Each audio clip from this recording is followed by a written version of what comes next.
Good morning to everybody. Good morning. How are you? I am also fine. Right.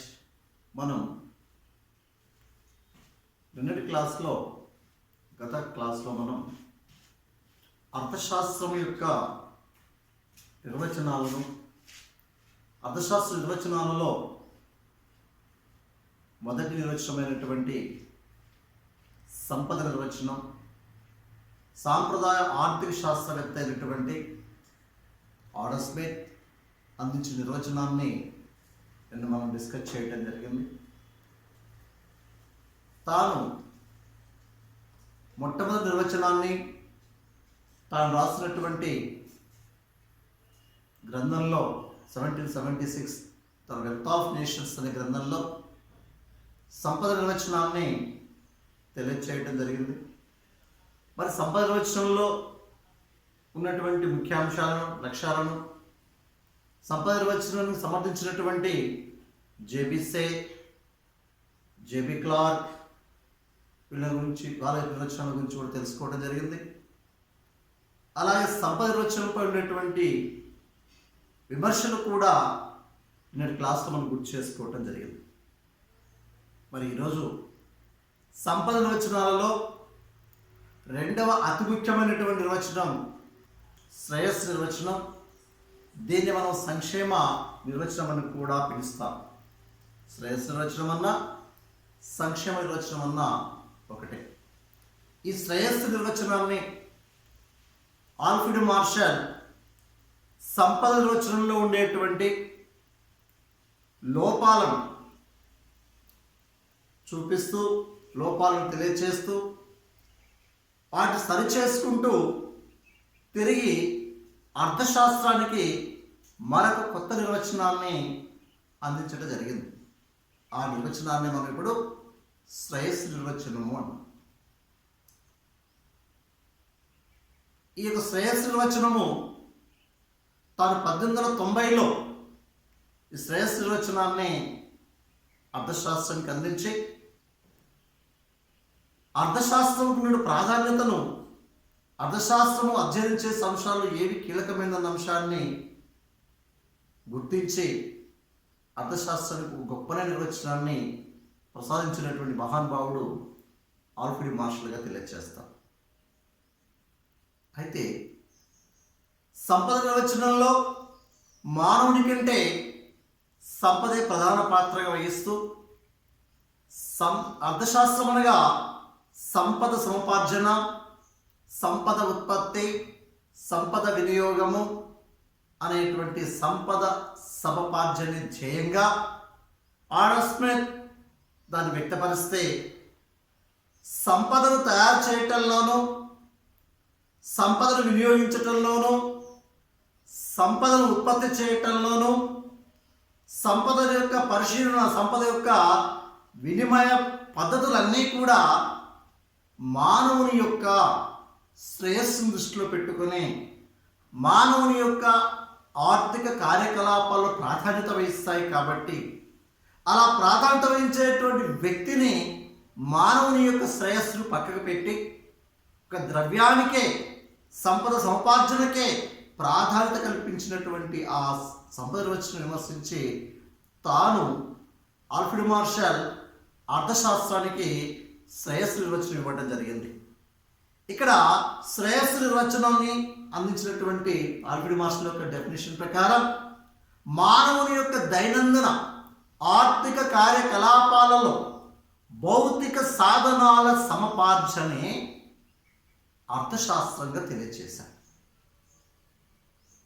జాగ్రత్త మరొకసారి వినండి.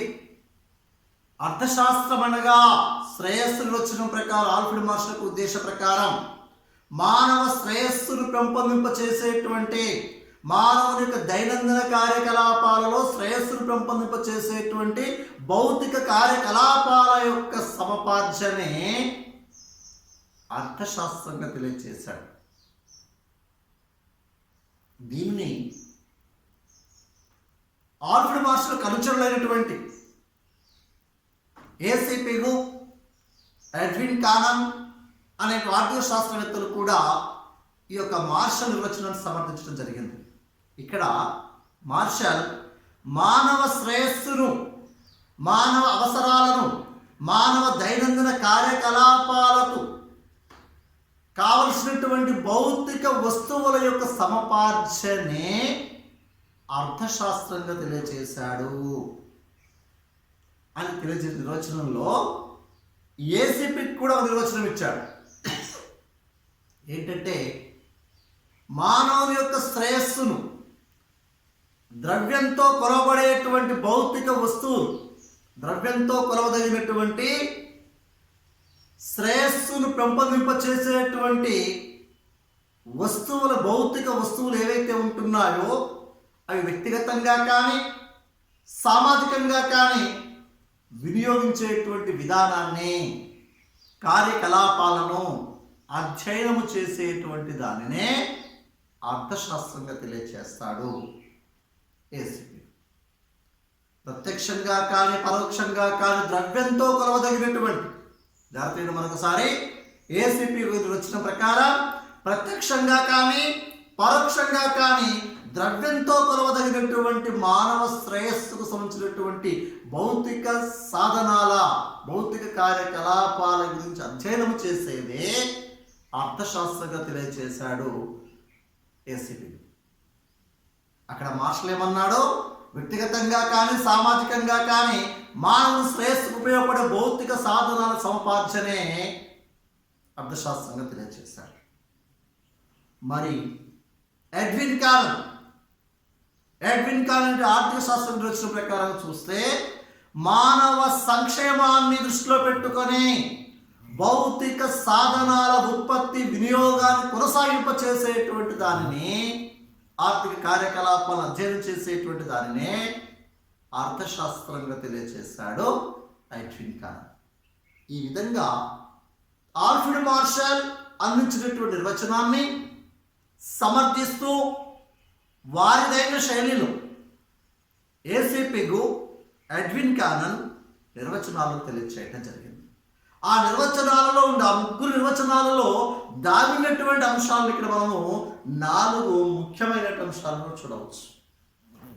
ఏంటంటే అవి?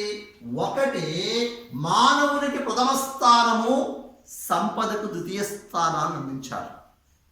ఈ ముగ్గురు ఆలోచనలు కూడా డెఫినేషన్ ముందు ఏముంది? అక్కడ మానవ శ్రేయస్సు, మానవ సంక్షేమానికి సంబంధించినటువంటి అనే పదాన్ని వాడారు. అంటే మానవునికి ప్రథమ స్థానం ఇచ్చారు.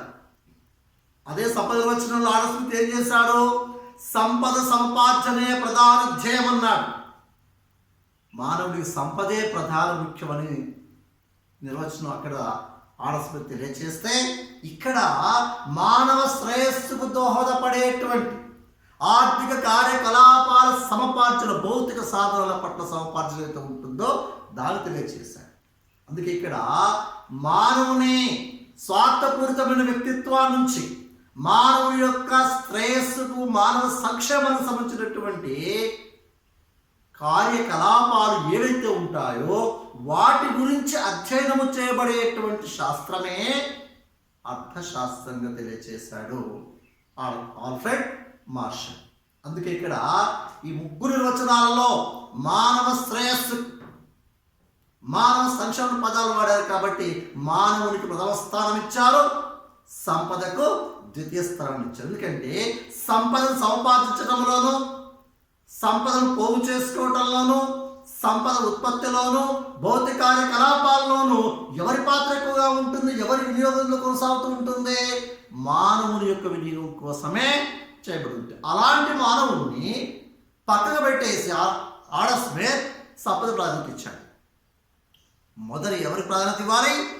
ఆ సంపదను తయారు చేసేటువంటి, ఉత్పత్తి చేసేటువంటి, వినియోగం చేసేటువంటి వ్యక్తికి ప్రాధాన్యత ఇవ్వడం జరిగింది. ఇంకొకటి ఆల్ఫ్రెడ్ మార్షల్ ఇక్కడ రెండో అంశం ఏంటంటే పంపిణీకి కూడా ప్రాధాన్యత ఇచ్చాడు. పంపిణీ విభాగాన్ని, 5వ అంశం పంపిణీని పరిగణలోకి తీసుకున్నాడు, పరిగణించడం.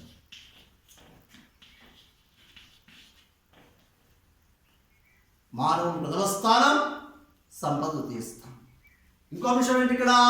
పంపిణీని అక్కడ సంపదను పోగు చేసుకోవటము, సంపద వినియోగించుకోవటం, ఉత్పత్తి చేయటం అన్నాం. కానీ ఇక్కడికి వచ్చేసరికి ఆల్ఫ్రెడ్ మార్షల్ యొక్క ఉద్దేశ ప్రకారం సంపద ఉత్పత్తి వినియోగం మాత్రమే కాదు, వివిధ ఉత్పత్తి కారకాల మధ్య పంపిణీ కూడా ప్రాధాన్యత ఇస్తారు. అంటే పంపిణీ చేయబడాలి.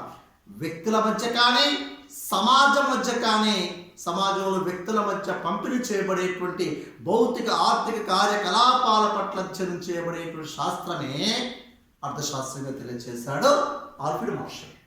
అందుకే ఇక్కడ మానవ ప్రథమ స్థానం, సంపద ద్వితీయ స్థానం, ఉత్పత్తి వినియోగ భౌతిక సాధన సముపార్జన మాత్రమే కాకుండా పంపిణీ అనే పదానికి కూడా ప్రారంభించినటువంటి మహానుభావుడు ఆల్ఫ్రెడ్ మార్షల్.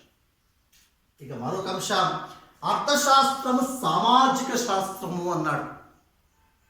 అర్థశాస్త్రము సామాజిక శాస్త్రాలలో ఒక భాగం.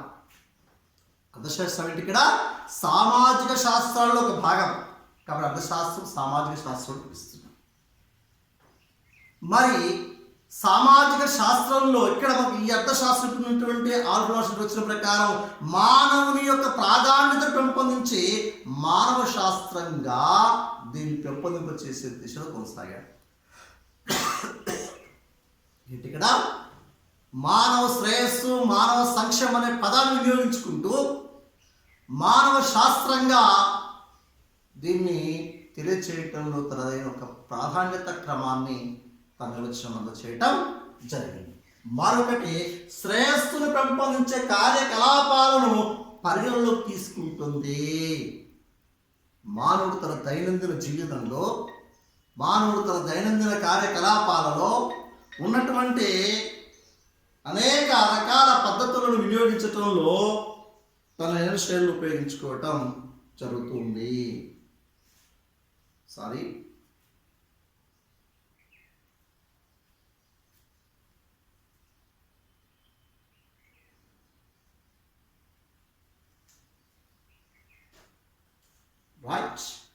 మానవుని యొక్క దైనందిన జీవితంలో శ్రేయస్సును పెంపొందించే కార్యకలాపాల పరిగణలో తీసుకొని అర్థశాస్త్రం అధ్యయనం చేస్తూ ఉంటుందని తెలియజేస్తాడు ఆల్ఫ్రెడ్ మార్షల్. అందుకే శ్రేయస్సును పెంపొందించేటువంటి ఆర్థిక కార్యకలాపాలు వాటిని పూర్తి స్థాయిలో అధ్యయనం చేయటంలో అర్థశాస్త్రం నిమగ్నమై ఉంటుంది. అర్థశాస్త్రం యొక్క ప్రాధాన్యత కూడా దానికి వేసిన విషయం తెలియజేశాడు. ఎందుకంటే మానవుని యొక్క దైనందిన జీవితంలో ఉపయోగపడేటువంటి అనేక రకాల వస్తువులు ఉన్నాయి, సేవలు ఉన్నాయి. ఈ వస్తు సేవలు ఏవైతే ఉంటున్నాయో ఆ వస్తువుల వినియోగం అనేటువంటిది ఆర్థిక కార్యకలాపాలను బట్టి కొనసాగుతుంది. ఆర్థిక వస్తుత్పత్తుల తయారీని బట్టి కొనసాగుతుంది. వీటన్నింటికి మూలము మానవుని యొక్క కోరికలపై ఆధారపడి ఉంటుంది. ఎందుకంటే సమాజంలో ఎప్పటికప్పుడు మారుతున్న కాలాన్ని బట్టి, మారుతున్న పరిస్థితులను బట్టి, మారుతున్న ప్రాంతాలను బట్టి, అంటే వ్యక్తి యొక్క స్వభావాన్ని బట్టి మారుతాయి ఆ కోరికలు, ప్రాంతాన్ని బట్టి కోరికలు మారుతూ ఉంటుంటాయి, కాలాన్ని బట్టి కోరికలు కూడా మారుతూ ఉంటుంటాయి. కోరికలు ఒక వ్యక్తికి ఉన్నటువంటి మరొక వ్యక్తికి ఉండాలని ఏం లేదు. వ్యక్తి ఆలోచన బట్టి, వ్యక్తి యొక్క ఆలోచన విధానాన్ని బట్టి ఒక వ్యక్తి మరొక వ్యక్తి మధ్య కోరికల మధ్య సమన్వయం ఉండకపోవచ్చు. ఉండాలని గ్యారెంటీ ఏమీ లేదు. అవే కోరికలు అదే వ్యక్తి కొన్ని కాలాల్లో కొన్ని రకాల వస్తువులను సేవలు వినియోగించుకోవటం జరుగుతూ ఉంటుంది. అలాగనే అర్థశాస్త్రంలో కోరికలు ప్రాంతాలను బట్టి కూడా మారుతూ ఉంటాయని తెలియజేస్తాం. ఈ విధమైనటువంటి కార్యకలాపాలన్నీ కూడా మానవుని యొక్క శ్రేయస్సు పెంపొందించే కార్యకలాపాల గురించి అధ్యయనం చేయటమే అర్థశాస్త్రంగా తెలియజేస్తూ ఉంటాం. అట్లా మాట్లాడు కూర్చో.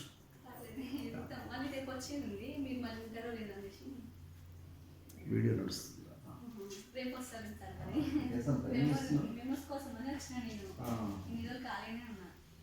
ఖాళీనమ్మా. అదేంద్రా ఎక్కడ ఉంటున్నావు?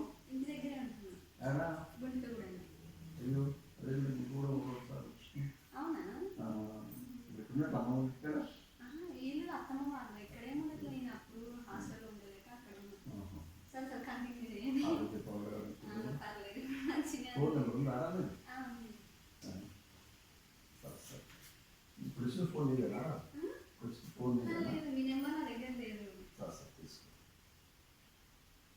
చాలా అందుకే మీ క్లాస్ వచ్చి వాయిస్ విడి నేను కలుద్దాం అనొచ్చిన. 8897915333.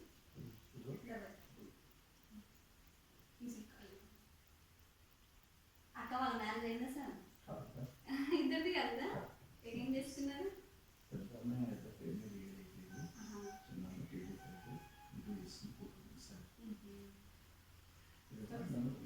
అన్నయ్య దగ్గర. ఓకే సార్, రేపు వస్తాలే, మళ్ళీ రేపు కలుస్తా.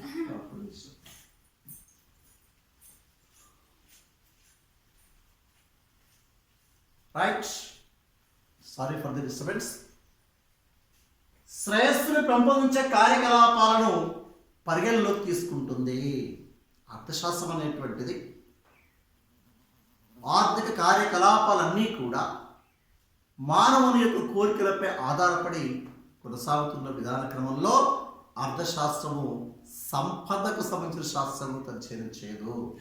మానవ వినియోగం, మానవ అవసరాల కోసం మానవ ఆర్థిక కార్యకలాపాల గురించి అధ్యయనం చేసేటువంటి శాస్త్రంగా ఇది పరిగణించబడుతూ ఉంటుందన్న విషయాన్ని మనం గుర్తు చేయటం జరుగుతూ ఉంటుంది. ఇది మనకు ఆడమ్ స్మిత్ ఇచ్చిన నిర్వచనాన్ని విమర్శిస్తూ ఆల్ఫ్రెడ్ మార్క్స్ అందించినటువంటి డెఫినిషన్లో ప్రధానమైన అంశంగా మనం దీన్ని తెలియజేస్తాం. మరొకటి, అర్థశాస్త్రంని ఒక సైన్స్గా భావించాలి, ఒక సైన్స్గా పరిగణలోకి తీసుకోవాలని చెప్పేసి అర్థశాస్త్రము ఒక శాస్త్రంగా పరిగణించబడే విధంగా నిర్వచనం ఇచ్చాడు ఆల్ఫ్రెడ్ మార్షల్. ఎలా? ఇవాళ భౌతిక శాస్త్రం ఉంది, రసాయన శాస్త్రం ఉంది, ఇవన్నీ కూడా ప్రయోగాత్మకమైనటువంటి ప్రయోగశాలలో వీటి వినియోగాన్ని ఉపయోగించుకుంటారు, సైన్స్గా పిలువబడుతూ ఉంటున్నాయి. కానీ ఇక్కడ సమాజమే ఒక ప్రయోగశాలగా మానవుని యొక్క ప్రవర్తనను, మానవుని యొక్క కార్యకలాపాలను మారుతున్న కాలానికి అనుగుణంగా, ప్రాంతాలకు అనుగుణంగా, మానవ అభిష్టాలకు అనుగుణంగా, కోరికలకు అనుగుణంగా మారుతున్నటువంటి అనుగుణంగా ఆర్థిక కార్యకలాపాలను కూడా మార్చుకోవాల్సిన అవసరం వాళ్ళు ఏర్పడింది. ఫర్ ఎగ్జాంపుల్, మారుతున్న కాలంలో వస్తున్నటువంటి అనేక రకమైనటువంటి వ్యాధులు వాళ్ళు చూస్తున్నాం. వాటికి కావలసినటువంటి వ్యాక్సిన్ తయారు చేసుకోవడానికి రకరకాల ప్రయోగాలు ఉపయోగించేసి వాటి వ్యాక్సిన్ కనుగొని దానికి కావాల్సిన నివారణ చర్యలు చేపట్టడం జరుగుతూ ఉంటుంది రసాయన శాస్త్రపరంగా. మరి ఇప్పుడు శాస్త్రం ఎలా ప్రేమిస్తున్నామంటే మానవుని కోరికలకు అనుగుణంగా, అవసరాలకు అనుగుణంగా, ప్రాంతాలకు అనుగుణంగా భౌతిక వస్తువుల యొక్క కార్యకలాపాల ఉత్పత్తిని, వినియోగాన్ని పెంపొందింపచేస్తున్నాం. అక్కడ ఒక 4 గదుల మధ్యలో ప్రయోగశాల ఉంటే సమాజమే ప్రయోగశాలగా ఆలోచించి మానవుని యొక్క అవసరాలకు కావాల్సినటువంటి, మానవుని దైనందిన కార్యకలాపాలకు కావాల్సినటువంటి, వినియోగానికి కావాల్సినటువంటి వస్తు సేవల భౌతిక కార్యకలాపాల సమపార్చనే అర్థశాస్త్రంగా మనం ఇక్కడ గుర్తించాం. కాబట్టి ఇప్పుడు అర్థశాస్త్రాన్ని ఒక శాస్త్రంగా, ఒక సైన్స్గా మనం తప్పనిసరిగా ధృవీకరించాల్సిన అవసరం ఉన్నది అని చెప్పేసి ఆల్ఫ్రెడ్ మార్షల్ దీన్ని వ్యక్తపరచడం జరిగింది. ఈ విధంగా అర్థశాస్త్రంలో శ్రేయస్సు నిర్వచనానికి మానవునికున్న ప్రాధాన్యత, మానవ శ్రేయస్సు సంక్షేమకున్న ప్రాధాన్యత తెలియజేసినటువంటి మహానుభావుడు మన ఆల్ఫ్రెడ్ మార్షల్. ఈ నిర్వచనాన్ని ఇంత అద్భుతంగా అందించినప్పటికీ కూడా దీనిపై కూడా కొన్ని విమర్శలు రావడం జరిగింది. ఆ విమర్శలను లయనల్ రాబిన్స్ అనేటువంటి ఆర్థిక శాస్త్రవేత్త శ్రేయస్సు నిర్వచనంలో కొన్ని అంశాలను తీసుకుని పరిగణలోకి తీసుకొని విమర్శించడం జరిగింది. అందులో ఒకటి, నెంబర్ 1, అర్థశాస్త్రము మానవ శాస్త్రం కాదు, సామాజిక శాస్త్రం. ఆల్ఫ్రెడ్ మార్షల్ మానవ సంక్షేమము, మానవ శ్రేయస్సు, మానవుని యొక్క దైనందిన కార్యకలాపాలు, ప్రతిదీ మానవుడు లింక్ చేసుకుంటూ ఇది ఈ యొక్క అర్థశాస్త్రాన్ని మానవ శాస్త్రంగా మార్చేస్తున్నాడు. సామాజిక శాస్త్రంలో మానవ శాస్త్రం ఒకటి కావచ్చు, నీతి శాస్త్రం, ఇవన్నీ శాస్త్రాలు, ఇవన్నీ కూడా సామాజిక శాస్త్రంలో భాగం. కానీ అర్థశాస్త్రాన్ని మానవ శాస్త్రంగా దీన్ని రూపొందించే పరిస్థితులు పరిణామాల్లో తీసుకొచ్చే పరిస్థితి ఏర్పడుతుంది. ఇది లక్ష్యాల మధ్య, నీతి శాస్త్రానికి మానవ శాస్త్రానికి మధ్య ఉన్నటువంటి లక్ష్యాల మధ్య తటస్థంగా ఉంటుంది ఈ అర్థశాస్త్రం. దాన్ని పరిగణనలో తీసుకోవాలి తప్ప మానవ శాస్త్రానికి నీతి శాస్త్రం మధ్య తటస్థత స్థానాన్ని పెంపొందింపచేస్తుంది అర్థశాస్త్రం. అంతేగాని పూర్తిగా మానవ శాస్త్రంలోకి మానవ శ్రేయస్సు, మానవ సంక్షేమం అనే పదాన్ని పదే పదే పదే వినియోగించడం ఇది పూర్తిగా మానవ శాస్త్రంగా మారిపోయే పరిస్థితి ఉంది. అర్థశాస్త్రంగా పిలువబడే పరిస్థితి లేకుండా పోతుందని చెప్పేసి విమర్శనాత్మక దృక్పథంలో తెలియజేశాడు రాబిన్స్. మరొకటి, ఈ నిర్వచనము విభజనాత్మకమైనటువంటిది. చూడండి, ఇక్కడ భౌతిక కార్యకలాపాల సముపార్జన అన్నాడు, కానీ అభౌతిక కార్యకలాపాల సముపార్జన ఈయన కూడా విస్మరించండి. అభౌతికం అంటే కంటికి కనిపించినటువంటి సేవలు, భౌతిక మానవ శ్రేయస్సుకు ఉపయోగపడే భౌతిక కార్యకలాపాల సముపార్జన అన్నాడు. మరి భౌతిక అభౌతిక కార్యకలాపాలు అన్నారు. కేవలం భౌతికమైన వాటికే, కంటికి కనిపించే వాటికే పరిగణలో తీసుకుని మానవ శ్రేయస్సు ఉపయోగపడితే మరి మానవ శ్రేయస్సుకు సేవలు ఉపయోగంలో లేవా? ఇవాళ డాక్టర్లు, టీచర్లు, ఇంజనీర్లు, లాయర్లు వీళ్ళందరూ చేసే సేవలన్నీ కూడా, ఆయాలు, నర్సులు వీళ్ళందరూ చేసేటువంటి సేవలన్నీ కూడా మానవ శ్రేయస్సుకు మానవ సంక్షేమంకు ఉపయోగపడేవి కావా? మరి ఎందుకు అభౌతికమైనటువంటి వాటి పరిగణలో తీసుకోలేకపోయారు నిర్వచనంలో? మానవ సంక్షేమానికి, మానవ శ్రేయస్సుకు కేవలం భౌతిక కార్యకలాపాలే పూర్తి స్థాయిలో సంతృప్తి పరుస్తున్నాయా? కాబట్టి దీన్ని విస్మరించింది. కాబట్టి అర్థశాస్త్రం విభజనాత్మకమైనటువంటిది, కానీ ఒకవైపే ఆలోచించే విధంగా మాత్రం కాదు అని విమర్శించాడు లైనల్ రాబిన్స్. ఇంకొకటి, శ్రేయస్సును కొలవలేము. ఇక్కడ ఏసీపీగా అన్నాడు, ప్రత్యక్షంగా కానీ పరోక్షంగా కానీ ద్రవ్యంతో కొలవబడి సమానమయ్యేటువంటి ఆర్థిక కార్యకలాపాల సముపార్జనే అర్థశాస్త్రంగా తెలియజేశారు. అసలు మానవ శ్రేయస్సు ద్రవ్యంతో ఎలా కొలుస్తాం? అసలు మానవ శ్రేయస్సుకు ద్రవ్యానికి సంబంధాన్ని, పోలికలు చూడగలమా? ద్రవ్యంతో ఎలా కొలవగలుగుతాం? ఫర్ ఎగ్జాంపుల్, తల్లి తన బిడ్డకు సేవ చేస్తుంది. ఆ తల్లి సేవకు ఎంత విలువ కట్టి ఇవ్వగలం? ఒక్కసారి మనం ఆలోచిస్తే ద్రవ్యంతో కొలవలేనివి చాలా ఉన్నాయి. సేవలను పూర్తి స్థాయిలో ద్రవ్యంతో కొలవలేము. ద్రవ్యంతో సమానంగా కొలవటం సాధ్యం కాదు అభౌతికమైన వాటి సేవలు.